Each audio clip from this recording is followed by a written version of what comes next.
¿Qué harías si pudieras elegir en qué país pagar tus impuestos? Suena a fantasía, ¿verdad? La mayoría de la gente piensa que los impuestos son algo que simplemente te tocan donde vives, como el clima, no puedes cambiarlo. Pero hay un grupo de personas que piensa distinto. Personas que entienden que la residencia fiscal no es un destino, es una decisión. En 2026 estamos viendo algo fascinante. Algunos de los multimillonarios más conocidos del planeta están haciendo maletas. No huyen de la pobreza ni buscan mejor clima. Buscan algo mucho más concreto, una factura fiscal más baja. Y lo hacen de forma completamente legal. En este video vamos a ver por qué la residencia fiscal se ha convertido en una de las estrategias más poderosas para proteger grandes patrimonios. Vamos a conocer casos reales, entender las reglas de juego y sobre todo, descubrir qué podemos aprender de todo esto, aunque no tengamos una fortuna de miles de millones. Para entender este tema, hay que empezar por lo básico. ¿Qué es exactamente la residencia fiscal? No es donde tienes tu casa, no es donde pasas las vacaciones. Es en esencia el lugar que determina dónde pagas tus impuestos por tus ingresos en todo el mundo. Y cada país tiene su propia definición. Pero hay un criterio que se repite en casi todas partes: los días de presencia. En España, por ejemplo, la regla es clara.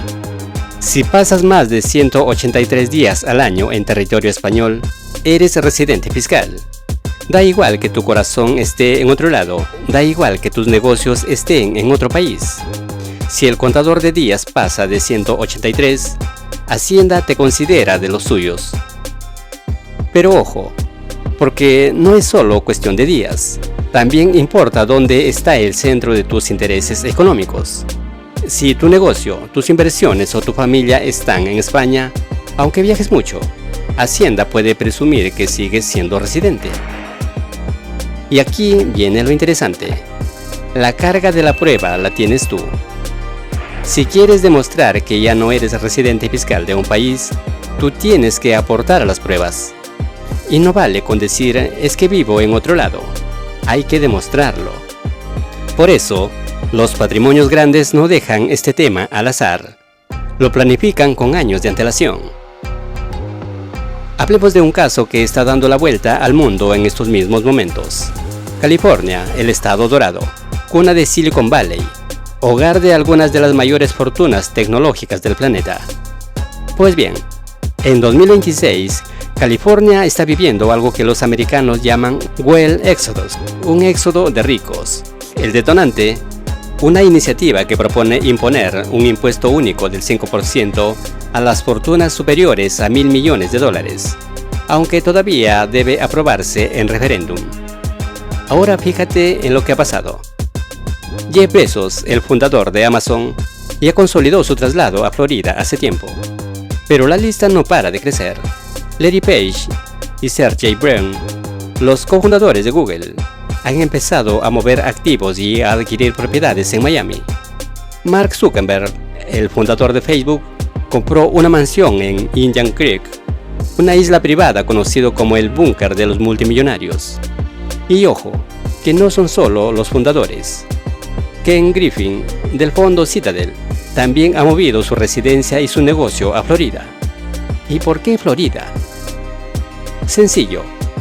Florida no tiene impuesto estatal sobre la renta ni sobre ganancias de capital, mientras que California, con esta propuesta de impuesto, se está convirtiendo en uno de los lugares con mayor presión fiscal del país. Los defensores de la medida dicen que es cuestión de justicia social, que los ricos deben contribuir más.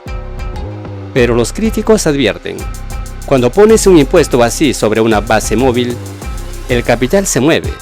Primero se va a la persona, luego su oficina familiar, luego sus inversiones y al final, el empleo y el tejido económico también se resienten. Pero no hace falta cruzar el océano para ver estos movimientos. En Latinoamérica también hay ejemplos fascinantes. Colombia ha puesto en marcha reformas fiscales que incluyen impuestos al patrimonio para las grandes fortunas. El gobierno lo presenta como una herramienta para reducir la desigualdad. y los grandes patrimonios han reaccionado rápido. Aquí aparece un ejemplo recurrente en el mundo del fútbol. Jugadores que planifican su residencia fiscal para no caer en países con alta presión tributaria. Es el caso de figuras que fichan por equipos, pero negocian pasar menos de 183 días al año en ese país, evitando así convertirse en residentes fiscales. Legal, completamente legal y además muy inteligente. No están haciendo nada ilegal, simplemente usan la regla de los 183 días a su favor.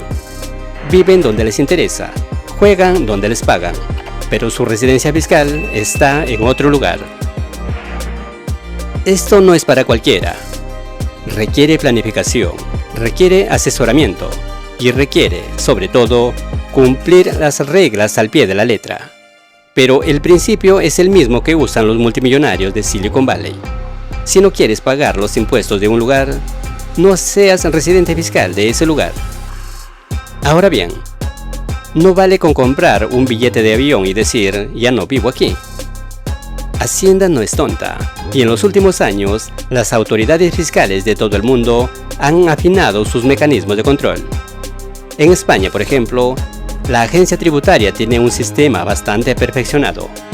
Si cambias tu residencia a otro país, tienes que comunicarlo mediante el modelo 030 en un plazo de 3 meses. Pero lo realmente importante es el certificado de residencia fiscal. Ese papel que emite la administración tributaria del país al que te mudas, acreditando que allí tributas. Y aquí hay una batalla legal interesante. El Tribunal Supremo Español dictó en 2023 una sentencia clave. Si tienes un certificado de residencia fiscal emitido por otro país con el que España tiene convenio para evitar la doble imposición, Hacienda no puede simplemente ignorarlo. No puede decir, este certificado no vale porque le parezca sospechoso. Tiene que presumir que es válido. Pero ojo, eso no significa que Hacienda se quede de brazos cruzados. Lo que hace la agencia tributaria es investigar los hechos. ¿Dónde pasas realmente los días? ¿Dónde están tus hijos escolarizados? ¿Dónde tienes el grueso de tus inversiones? ¿Dónde usas la tarjeta de crédito? Hay casos recientes en los que Hacienda ha investigado a contribuyentes que se habían mudado a Reino Unido o Portugal y ha descubierto que en realidad seguían pasando más de 183 días en España o que su centro de intereses seguía aquí. Entonces, adiós al certificado, adiós a la planificación, viene la liquidación, los intereses y las sanciones. Por eso, los patrimonios grandes no se limitan a cambiar el papel, cambian de verdad, cambian su vida, porque saben que Hacienda mira y mira con detalle. La regla de los 3 años y el fraude de ley. Aquí hay un elemento fundamental. En España, si cambias de residencia a otra comunidad autónoma con tipos impositivos más bajos, Hacienda tiene una herramienta para evitarlo. El artículo 72 de la ley IRPF lo deja claro. Si detecta que el cambio se hizo únicamente para pagar menos impuestos, puede ignorarlo y obligarte a tributar donde estabas antes. ¿Cómo lo detecta? Muy simple. Si tu base imponible aumenta de forma significativa tras el cambio y además, al poco tiempo regresas a tu comunidad original, Hacienda entiende que no hubo un traslado real. Y en ese momento, revierte todo. Te recalcula la tributación, añade intereses y si corresponde, sanciones. Y para los cambios internacionales, la cosa es aún más estricta. Si te marchas y vuelves rápidamente, Hacienda puede revisar el caso para comprobar que el cambio de residencia fue real y no solo una estrategia fiscal. En la práctica, esto significa que si te mudas a otro país y al año siguiente vuelves, Hacienda va a mirar tu caso con lupa. Y si detecta que el único motivo era fiscal, te va a caer todo el peso de la ley. Los patrimonios grandes lo saben.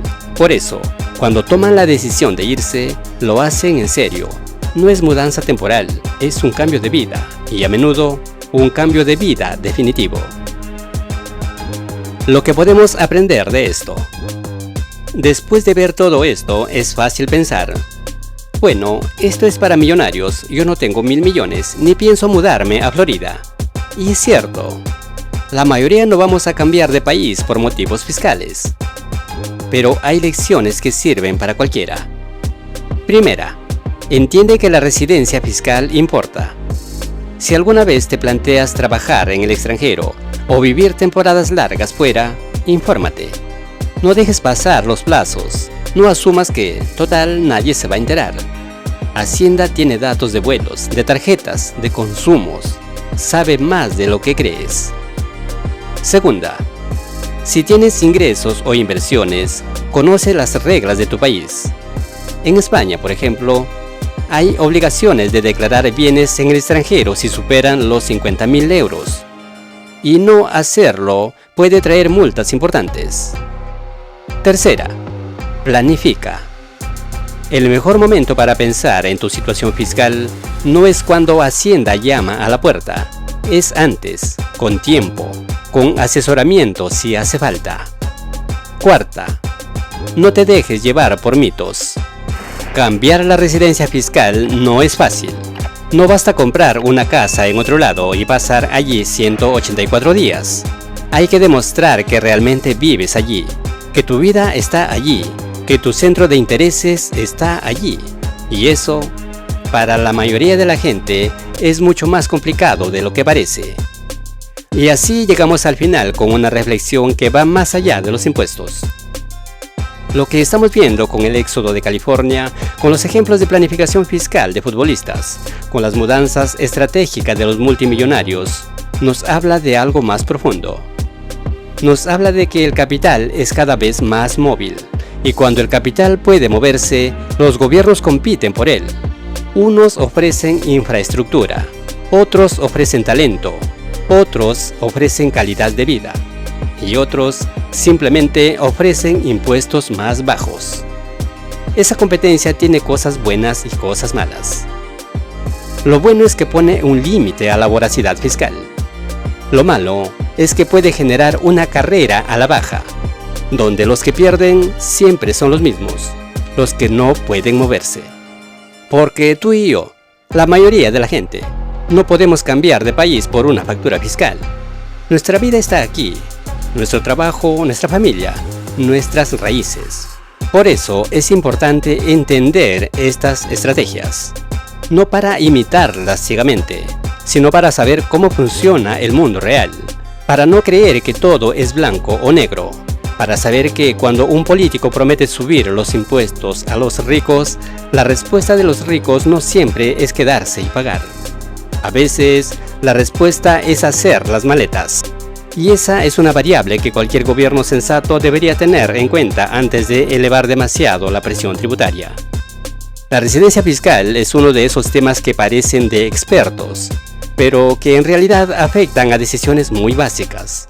¿Dónde vives? ¿Dónde trabajas? ¿Dónde pagas tus impuestos? Los grandes patrimonios lo saben, por eso lo planifican, por eso lo estudian, por eso cuando les interesa no dudan en cambiar de país. Tú no tienes por qué hacerlo, pero sí puedes aprender de su forma de pensar. Puedes aprender a mirar el sistema fiscal como lo que es, un conjunto de reglas que, si conoces, puedes navegar mejor. No se trata de pagar cero, se trata de no pagar más de lo que legalmente te corresponde. Y para eso, lo primero es entender las reglas. Ahora sabes un poco más.